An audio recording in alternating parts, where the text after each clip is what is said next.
नमस्कार स्टूडेंट। आज के इस लेक्चर में हम क्लास 7 से एक्सरसाइज 20.3 को डिस्कस करेंगे। तो चलिए गाइस लेते हैं एक्सरसाइज का first question. The birth rate per thousand of 5 countries over a period of time is given below. नीचे आपको ये टेबल दी गई है। टेबल की फर्स्ट रो में कंट्री दिया गया है, सेकंड रो में ग्रोथ रेट दिया गया है। हमें इन डेटा से बार ग्राफ को ड्रॉ करना है। ठीक है, तो सबसे पहले तो आपको ऐसे ग्राफ पेपर को ले लेना है और ग्राफ पेपर पर स्केल की हेल्प से ऐसे एक हॉरिजॉन्टल लाइन को ड्रॉ करना है और इस तरीके से एक वर्टिकल लाइन को ड्रॉ करना है। देखिए, हॉरिजॉन्टल लाइन को एक्स एक्सिस बोलते हैं और वर्टिकल लाइन को हम वाई एक्सिस बोलते हैं। आप ग्राफ में देख सकते हैं एक्स एक्सिस को मैंने कंट्री लिया है और वाई एक्सिस को मैंने ग्रोथ रेट लिया है। नेक्स्ट क्या करना है, इस बार ग्राफ का स्केल। तो स्केल तो देखो आपको वाई एक्सिस पे चाहिए क्योंकि एक्स एक्सिस को तो कंट्री लिया है। तो वाई एक्सिस पे मैंने स्केल एक जो बड़ा बुक्स है उसके इक्वल 10 यूनिट्स लिया है। तो इस स्केल को आपको या तो ग्राफ पे या साइड में लिख देना है। ठीक है, चलिए अब हम बार ग्राफ को ड्रॉ करते हैं। सबसे पहले यूएस की बात कर लेते हैं। यूएस की ग्रोथ रेट क्या है, 90। तो आपको 90 वाई एक्सिस के अलोंग चलना है इस तरीके से। ये आपका 90 है। ठीक है, सबसे पहले तो आपको इतना स्पेस छोड़ देना है। उसके बाद देखो 90 ये है। ठीक 90 पर ऐसे आपको एक बार बना देना है और इसके ऊपर आपको लिख देना है 90। ओके, आप कलर भी कर सकते हैं। उसके बाद आपको क्या करना है, यूएस लिखना है, या तो नीचे लिख दो या फिर इसके बीच में लिख दो। ठीक है, नेक्स्ट लेते हैं चाइना। चाइना की ग्रोथ रेट क्या है, 100। 100 देखो वाई एक्सिस के अलोंग चलेंगे, ये आपका 100 है। 100 के ठीक आगे चलेंगे, फिर से आपको उतना ही स्पेस छोड़ देना है और ऐसे एक बार को बना देना है और इसके अंदर या फिर नीचे आप चाइना लिख सकते हैं। और ये आपका चाइना का ग्रोथ रेट क्या है, 100। फिर आपको स्पेस छोड़ देना है। नेक्स्ट कंट्री लेंगे इंडिया। इंडिया की ग्रोथ रेट 85 है, तो ऐसे आप बार बना देंगे और उसके ऊपर आप लिख देंगे 85 और इंडिया इसके बीच में या फिर नीचे लिख सकते हैं। नेक्स्ट यूके दे रखा है। यूके की ग्रोथ रेट क्या है, 75। तो इस तरीके से 75 पर आप बार बना देंगे। ठीक है, इस पे आप लिख देंगे 75। लास्ट कंट्री है ऑस्ट्रेलिया। ऑस्ट्रेलिया की ग्रोथ रेट है 90।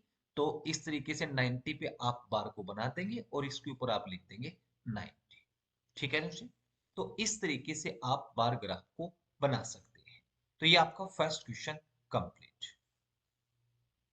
देखिए, सेकंड क्वेश्चन में आपको ये बार ग्राफ दिया गया है। इस बार ग्राफ को देखकर आपको इन क्वेश्चंस का आंसर देना है और स्टूडेंट इस टाइप के क्वेश्चन मोस्टली एग्जाम में पूछे जाते हैं। तो चलिए गाइस इसका ए पोर्शन लेते हैं। In which year was the production of rice maximum. आपको बोला है कि कौन सी साल राइस का प्रोडक्शन सबसे ज्यादा हुआ। तो आप इस बार ग्राफ को देखो, सबसे बड़ा बार कौन सी साल का है, 2002 ईयर का। तो ए का आंसर आ जाएगा 2002 ईयर। ठीक है, next B portion. In which year was the production of rice minimum. अब आपको सबसे कम प्रोडक्शन के लिए पूछ रहा है, तो कौन सी साल में हुआ। सबसे छोटा बार 2003 ईयर का है, तो सबसे कम 2003 ईयर में प्रोडक्शन हुआ। तो बी का आंसर आ जाएगा 2003 year. Next C portion. In which year was there a sudden fall in the production. आपको बोला कि कौन सी साल सबसे ज्यादा गिरावट हुई। तो देखो 2002 में सबसे ज्यादा प्रोडक्शन हुआ, उसके बाद 2003 में सबसे कम प्रोडक्शन हुआ। तो सबसे ज्यादा गिरावट आपकी 2003 में हुई। तो सी का आंसर आ जाएगा 2003 ईयर्स। ठीक है, last portion. Find the ratio between the maximum and minimum production of rice in 4 years. आपको रेशियो बताना है मैक्सिमम और मिनिमम प्रोडक्शन का। तो देखिए सबसे ज्यादा तो 2002 ईयर में हुआ। कितना हुआ, देखो ये 90 और 100 के बीच में है। तो 2002 में 95 प्रोडक्शन हुआ टन्स का, और 2003 में ये 30 और 40 के बीच में है, तो 35 मिलियन टन्स का प्रोडक्शन हुआ। तो इन दो का रेशियो बताना है। तो रेशियो इज इक्वल टू, पहले मैक्सिमम का लेंगे 95 और अपॉन में फिर मिनिमम का 35। अब 95 पे आपका 5 से कट जाएगा 19 टाइम, और 35 कट जाएगा 5 से 7 टाइम। तो हमारे पास रेशियो आ गया 19:7। ये इसका आंसर आ गया। ठीक है स्टूडेंट, तो इस आंसर के साथ आपका सेकंड क्वेश्चन कंप्लीट। देखिए थर्ड क्वेश्चन में हमें डबल बार ग्राफ को रिप्रेजेंट करना है। नीचे आपको ये टेबल दी गई है। टेबल की फर्स्ट रो में डेज दिया गया है, सेकंड और थर्ड रो में आपको मोबाइल के मॉडल्स ए और बी को दिया गया है।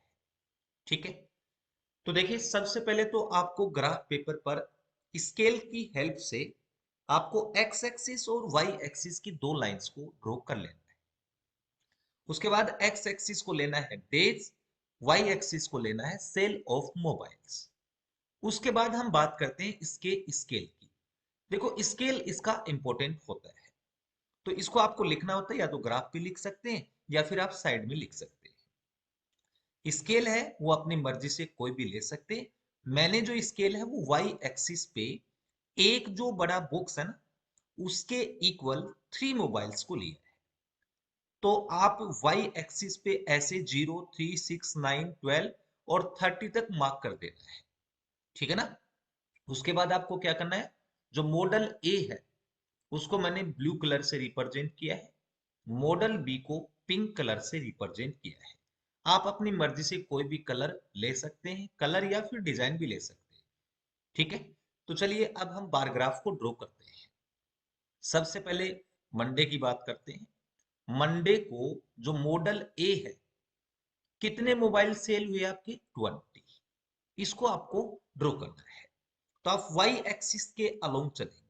देखो ये आपका 21 है, 20 इससे कम होगा तो ठीक इसके नीचे चलेंगे, और आपको इतना है ना स्पेस छोड़ देना है। ठीक है, ये आपका 20 हो गया, और आपको ऐसे रेक्टेंगल बार को ड्रॉ कर देना है, और उसमें आप कोई भी अपनी मर्जी से कलर ले लेंगे और उसमें कलर कर देंगे। ठीक है, और इसके ऊपर आप लिख देंगे 20। फिर देखो मंडे को जो मॉडल बी है वो कितने सेल हुए 70। तो आपको 17 देखना है 15 और 18 के बीच में, ये आपका 17 है। तो इसके ऊपर आप 17 लिख देंगे और ऐसे एक बार को ड्रॉ कर देंगे। मैंने पिंक कलर लिया है तो पिंक कलर से इसको ड्रॉ कर दिया, और फिर आपको इसके नीचे लिखना है मंडे। ठीक है, इसी तरीके से आप ट्यूसडे को रिप्रेजेंट कर देंगे। ट्यूसडे को मॉडल ए 25, मॉडल बी 30। फिर आपको इतना स्पेस छोड़ देना है जो पहले आपने स्पेस छोड़ा है। ठीक है, उसके बाद मॉडल ए कितना था 25, तो देखो 24 से बड़ा 25 होगा, इसके ऊपर आप लिख देंगे 25 और ऐसे आप बार को ड्रॉ कर देंगे। फिर मॉडल बी 30, तो ये आपका 30 हो गया, इसके ऊपर आप लिख देंगे 30 और ऐसे एक बार को ड्रॉ कर देंगे। फिर इसके नीचे आप लिख देंगे ट्यूसडे। ठीक है, फिर आपको उतना स्पेस छोड़ देना है। फिर देखो वेंसडे को मॉडल ए 15, मॉडल बी 19, तो ये आपका हो गया 15 और मॉडल बी हो गया आपका 19, और इसके नीचे लिख देंगे आप वेंसडे। ठीक है, फिर आपको स्पेस छोड़ देना है। फिर देखो थर्सडे को मॉडल ए 30, मॉडल बी 28, ये हो गया आपका 30 और ये हो गया आपका 28, और ये बार आप ड्रॉ कर देंगे। ये आपका हो गया थर्सडे का। ठीक है, फिर फ्राइडे को देखो मॉडल ए 25, मॉडल बी 18, ये इतना स्पेस छोड़ देना है। ये आपका हो गया 25 और ये हो गया आपका 18। ठीक है, और ऐसे आप बार को ड्रॉ कर देंगे, नीचे लिख देंगे फ्राइडे। फिर सैटरडे को देखते हैं मॉडल ए 20, मॉडल बी 16, तो ये तो हो गया आपका 20 और ये आपका हो गया 16। स्पेस आपको उतना ही छोड़ देना है। ठीक है, नीचे आप लिख देंगे सैटरडे। लास्ट बच गया संडे का। संडे में मॉडल ए है वो 27 है और मॉडल बी 25, तो ये हो गया आपका 27 और ये हो गया आपका 25, और ऐसे आपको बार को बना देना है। गैप आपको सेम रखना है। ठीक है, ये हो गया आपका संडे। ठीक है स्टूडेंट, तो ये आपका third question complete. Yes student, fourth question में भी हमें डबल बार ग्राफ को बनाना है। नीचे आपको ये टेबल दी गई है। टेबल की फर्स्ट रो में दिया है स्टूडेंट्स ने, सेकंड और थर्ड रो में आपको टेस्ट ए और टेस्ट बी के मार्क्स दिए गए हैं। ठीक है, तो सबसे पहले तो आप एक्स एक्सिस को लेंगे स्टूडेंट्स ने, वाई एक्सिस को लेंगे मार्क्स इन मैथमेटिक्स टेस्ट। उसके बाद आपको लेना है स्केल। देखो स्केल मैंने वाई एक्सिस के अलोंग एक बड़ा बॉक्स के इक्वल मैंने 5 मार्क्स लिया है, जो कि मैंने साइड में लिख रखा है। और टेस्ट ए के जो मार्क्स हैं उसको मैंने ऑरेंज कलर से रिप्रेजेंट किया है, और टेस्ट बी के मार्क्स को मैंने ब्लू कलर से रिप्रेजेंट किया है। ठीक है, अब हम इसके बार ग्राफ को ड्रॉ करते हैं। देखो सबसे पहले है आपका पारुल। पारुल के टेस्ट ए में कितने मार्क्स आए? 25, और टेस्ट बी में 35। तो अब हम क्या करेंगे, इनको ड्रॉ करेंगे। तो वाई एक्सिस के अलोंग चलेंगे, पहले तो 25, देखो ये आपका 25 है, आपको इतना गैप छोड़ देना है। ठीक है ना, फिर उसके बाद देखो 25 के बाद आपको ऐसे रेक्टेंगल बार को बना देना है। मैंने ऑरेंज कलर लिया है, तो यहां मैंने ऑरेंज कलर कर दिया, और इसके ऊपर आपको लिख देना है 25। ठीक है ना, फिर टेस्ट बी में 35 आए हैं, तो ये आपका 35 हो गया, तो इसके ऊपर आप लिख देंगे 35, और ऐसे एक रेक्टेंगल बार को ड्रॉ कर देंगे, और फिर इसके नीचे लिख देना पार। फिर सेम स्पेस छोड़ देना है जो आपने पहले छोड़ा था। ओके, उसके बाद है विनीता। विनीता के टेस्ट ए में आए 45, तो 45 आपका ये रहा, तो ऐसे आप रेक्टेंगल बार को ड्रॉ कर देंगे, और इसके ऊपर आप लिखेंगे 45। फिर टेस्ट बी में आए 48, तो देखो 48 50 और 45 के बीच में है, तो ये आपका हो गया 48, और ऐसे आप बार को ड्रॉ कर देंगे। नीचे आप लिख देंगे विनीता, फिर आपको उतना ही स्पेस छोड़ देना है। फिर नेक्स्ट क्या है, राहुल। राहुल के टेस्ट ए में आए 15, टेस्ट बी में आए 20, तो ये तो हो गया आपका 15, और ये आपका हो गया 20। ऐसे आप बार बना देंगे और नीचे लिख देंगे राहुल, फिर आपको उतना ही स्पेस छोड़ देना है। फिर है उसके बाद वेदांश। वेदांश के टेस्ट ए में 30, टेस्ट बी में 35, तो ये तो हो गया आपका 30, और ये बन गया आपका 35। ऐसे आप बार को बना देंगे, नीचे लिख देंगे वेदांश। ठीक है, फिर आपको उतना ही स्पेस छोड़ देना है। फिर है आकृति। आकृति के टेस्ट ए में आए 38, टेस्ट बी में आए 40, तो ये देखो आप, ये हो गया 38, और ये है आपका 40, और ये ऐसे आप बार बना देंगे, नीचे लिख देंगे आकृति। फिर आपको उतना ही स्पेस छोड़ देना है। लास्ट में है हर्षिता।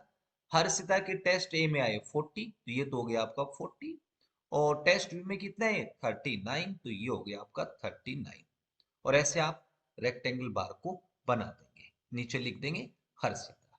ठीक है स्टूडेंट, तो ये आपका fourth question complete. Yes guys, exercise के लास्ट क्वेश्चन में भी आपको डबल बार ग्राफ को बनाना है। नीचे आपको ये टेबल दी गई है।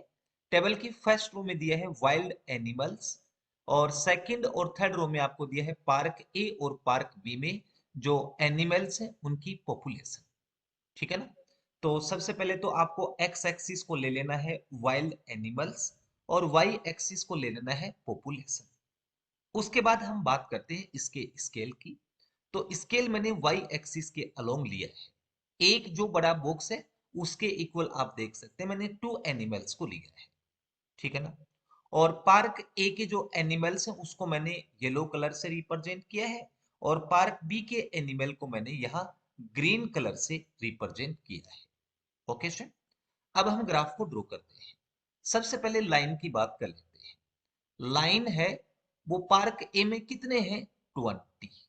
ठीक है ना, तो आप वाई एक्सिस के अलोंग चलेंगे, ये आपका 20 हो गया, और पहले तो आपको स्पेस छोड़ देना है इतना, और ये आपका 20 है, तो इसके ऊपर आप लिख देंगे 20, और ऐसे एक रेक्टेंगल बार को ड्रॉ करेंगे। ठीक है, फिर पार्क बी में है 18 लाइंस, तो ये हो गया आपका 18, इसके ऊपर आप लिख देंगे 18, और ऐसे आप रेक्टेंगल बार को ड्रॉ कर देंगे। इसके नीचे आप लाइन लिख सकते हैं या फिर इसके बीच में लिख सकते हैं। ठीक है, फिर आपको उतना ही स्पेस छोड़ देना है। ठीक है ना, फिर टाइगर देखो पार्क ए में कितने थे 16, देखो ये आपका 16 हो गया, ठीक है ना। और ऐसे आप रेक्टेंगल बार को ड्रॉ कर देंगे और नीचे आप लिख देंगे टाइगर। पार्क बी में 20 टाइगर हैं आपके, तो ये हो गया आपका 20, और ऐसे आप बार को ड्रॉ कर देंगे। फिर आपको उतना ही स्पेस छोड़ देना है। नेक्स्ट आपका एनिमल है एलिफेंट। एलिफेंट पार्क ए में 30, तो ये आपका 30 हो गया। और पार्क बी में 25, तो देखो ये आपका 25 है। और ऐसे आप दो बार को ड्रॉ कर देंगे और बीच में या फिर नीचे आप एलिफेंट लिख देंगे। फिर देखो नेक्स्ट है रहीनो।